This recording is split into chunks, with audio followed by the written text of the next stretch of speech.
सीटी page number 78। देखो, plastering जो करते हैं ना, प्लास्टरिंग करने के लिए महीन मिलावा यूज़ करते हैं। तो महीन मिलावे का सूक्ष्मता मापांक है ना, मतलब फाइनेंस मॉडुलस जो है वो उच्च कोटि का होना चाहिए। प्लास्टरिंग के लिए यूज किया जाने वाला जो फाइन एग्रीगेट है उसका फाइनेंस मॉडुलस उच्च कोटि का होना चाहिए। देखो, उत्तम महीन मिलावा, ठीक है, उत्तम महीन मिलावा में क्ले और सिल्ट की मात्रा 4 से 6% से अधिक नहीं होनी चाहिए। अब उत्तम महीन मिलावा को इंग्लिश में क्या बोलते हैं? Ideal fine aggregate. उत्तम महीन मिलावा क्या बोलते हैं? आइडल फाइन एग्रीगेट में क्ले और सिल्ट की मात्रा 4 से 6% से अधिक नहीं होनी चाहिए। अब हम पढ़ेंगे, देखो हम क्या पढ़ रहे थे, हम पढ़ रहे थे इन सबका फिर से एक तरह से डिटेल में पढ़ रहे थे। हमने फाइन एग्रीगेट पढ़ लिया, अब आगे कोर्स एग्रीगेट, मोटा मिलावा। ऐसा मिलावा जिसका 90% से अधिक भाग IS 4.75 mm पर रुक जाता है उसे कहते हैं कोर्स एग्रीगेट। कोर्स एग्रीगेट का साइज बता चुका था पहले मैं, 4.75 mm से लेकर 80 mm तक होता है। और कोर्स एग्रीगेट जो होता है ये कंक्रीट में फिलर का कार्य करता है, फिलर का। नेक्स्ट पॉइंट, अब हमारा आगे मिश्र मिलावा। पढ़े थे कि नहीं पढ़े थे? जिसको नॉमिनल साइज बोलते हैं, याद आया? ऐसा मिलावा जिसमें महीन और मोटा मिलावा उचित अनुपात में मिलाया जाता है मिश्र मिलावा कहते हैं। हम पढ़ेंगे ग्रेडिंग ऑफ एग्रीगेट, मिलावे का श्रेणीकरण। देखो, मिलावे के विभिन्न माप के कणों का उपयुक्त अनुपातन मिलावे का श्रेणीकरण कहलाता है। मिलावे के विभिन्न माप के कणों का उपयुक्त अनुपातन मिलावे का ग्रेडिंग कहलाता है। देखो यहाँ समझो, मोटे मिलावे के लिए 80 mm, 40 mm और 20 mm और 10 mm और 4.75 mm की छलनियों का सेट प्रयोग करते हैं। और महीन मिलावों के लिए 4.75 mm, 2.36 mm, 1.18 mm, 600 micron, 300 micron, 150 micron छलनियों का सेट का प्रयोग किया जाता है। ये बात समझ। मोटे मिलावे के लिए कौन सी सही छलनियाँ होती हैं?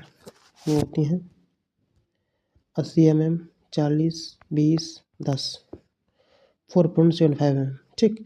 और बाकी जो बच गई वो महीन मिलावे के लिए हो जाती हैं, जैसे 4.75, 2.36, 1.18, 600 माइक्रोन, 300 माइक्रोन, 150 माइक्रोन।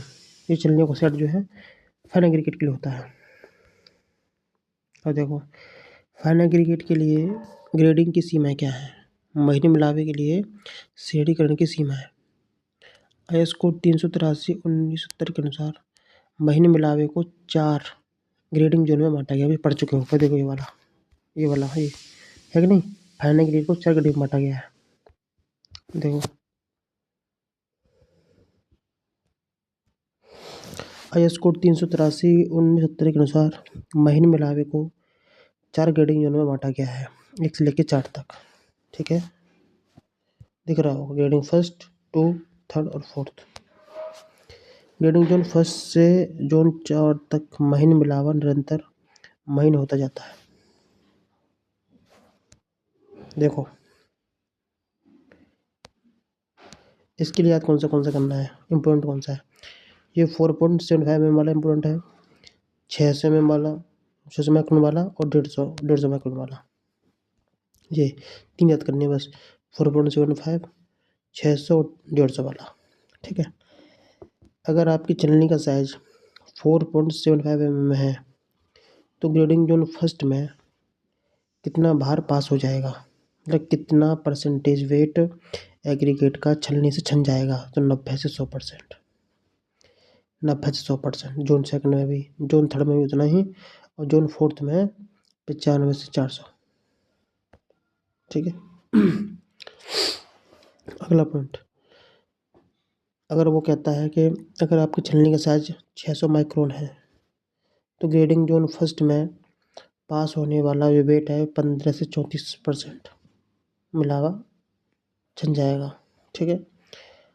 और 35 से 34 हो गया, इधर 35 से 59, फिर 60 से 99, 80 से 100, ठीक है।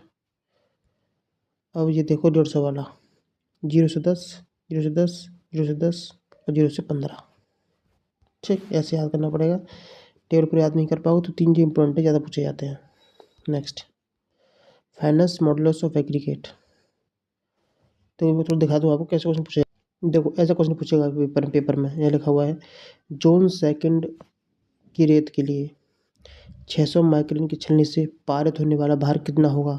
तो 35 से 59% होगा। ऐसे क्वेश्चन आएंगे। फाइनेंस मॉडुलस ऑफ एग्रीगेट क्या होता है? सूचना मापक। सूचना मापक एक संख्यात्मक मान है जो संपूर्ण मिलावे के कणों के औसत माप को दर्शाता है। फाइनेंस मॉडुलस संपूर्ण मिलावे के कणों के औसत माप को दर्शाता है। मिलावा जितना मोटा होगा ना, सूक्ष्मता मापक उसी क्रम में अधिक होगा। मिलावा जितना मोटा होगा, सूक्ष्मता मापांक उसी क्रम में अधिक होगा। फाइनेंस मॉडुलस निकालने का फॉर्मूला होता है cumulative percentage of retained upon 100%। Finance modulus बराबर क्या होता है? Cumulative percentage retained upon 100। अब देखो, जो फाइन एग्रीगेट होता है उसका फाइनेंस मॉडुलस होता है 2 से 3.5। फाइन सैंड का होता है 22 से 26। मीडियम सैंड का फाइनेंस मॉडुलस 26 से 29।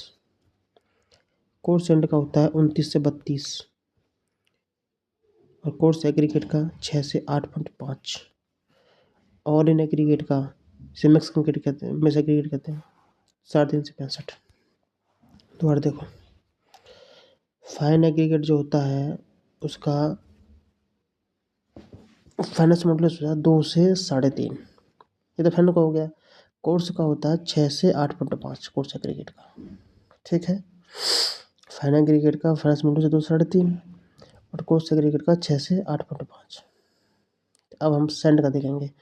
फाइन सेंड का होता है 22 से 26। मीडियम सेंड का 26 से 29 और कोर्स का 29 से 32। ठीक है, लास्ट बच गया और इन एग्रीगेट इसका होता है 35 से 65। अब हम देखेंगे एग्रीगेट के साइज के आधार पर। अगर हमारे पास एग्रीगेट का साइज 20 mm है तो उसके लिए फाइनेंस होता है मॉडुलस 6 से 60 से 69। 40 mm के लिए होता है 69 से 75। 75 mm के लिए होता है 75 से 80 और 150 के लिए होता है 80 से 85। ठीक है, 20 mm का एग्रीगेट है तो उसका फाइनेंस मॉडुलस हो जाएगा 60 से 69। 40 mm के लिए होता है 69 से 75। 75 mm का एग्रीगेट है तो हो जाएगा 75 से 80 और 150 mm के लिए 80 से 85। नेक्स्ट, शेप टेस्ट कैसे आकृति परीक्षण। देखो, पत्रिल सूचकांक मतलब फ्लैकीनेस इंडेक्स और इलोंगेशन इंडेक्स नामक दोनों टेस्ट के लिए संयुक्त नाम शेप टेस्ट होता है। अब बस समझ, मतलब जो हम फ्लैकीनेस इंडेक्स टेस्ट करते हैं और इलोंगेटेड इंडेक्स टेस्ट करते हैं, इन दोनों का जो कंबाइंड नाम है ना उसी को कहते हैं शेप टेस्ट। ठीक, शेप टेस्ट द्वारा मिलावे की आकृति मतलब शेप फैक्टर का पता लगाया जाता है। अब देखो, फ्लैकीनेस इंडेक्स का फॉर्मूला क्या होता है? फ्लैकीनेस इंडेक्स कैसे निकालते हैं? देखो, यह किसी मिलावे में उपस्थित फ्लैग की कणों का परसेंटेज होता है। तो फ्लैकीनेस इंडेक्स बराबर क्या होगा? वेट ऑफ द फ्लैग की particles upon total weight of the aggregated 200। ये बात समझ। फ्लैकीनेस इंडेक्स का फॉर्मूला क्या होता है? ऊपर वेट रहेगा फ्लैग की पार्टिकल्स का, नीचे रहेगा total weight of aggregated 200। 6.30 mm से अधिक माप वाले मिलावे का फ्लैग की एग्रीगेट ज्ञात किया जाता है। समझ में आया?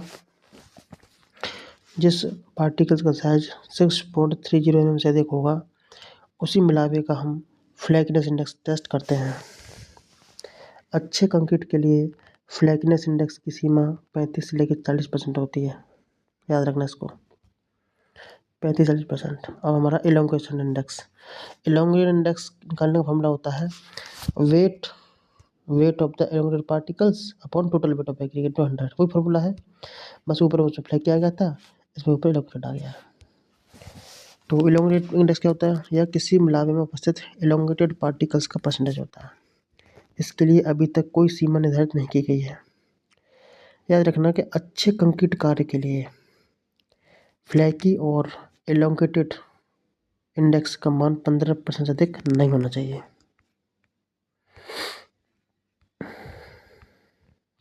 अच्छे कंक्रीट वर्क के लिए फ्लैकी और एलोंगेटेड इंडेक्स का मान 15% से अधिक नहीं होना चाहिए। अब हम देखेंगे मिलावे की test of aggregate. IS code 2386 part second में बताया गया है। पार्ट 4 से लेके पार्ट 8 तक जो एग्रीगेट पे टेस्ट किए जाते हैं ना, मिलावे पे जितने टेस्ट किए जाते हैं वो IS कोड 2386 पार्ट 4 से लेके पार्ट 8 तक बताया गया है।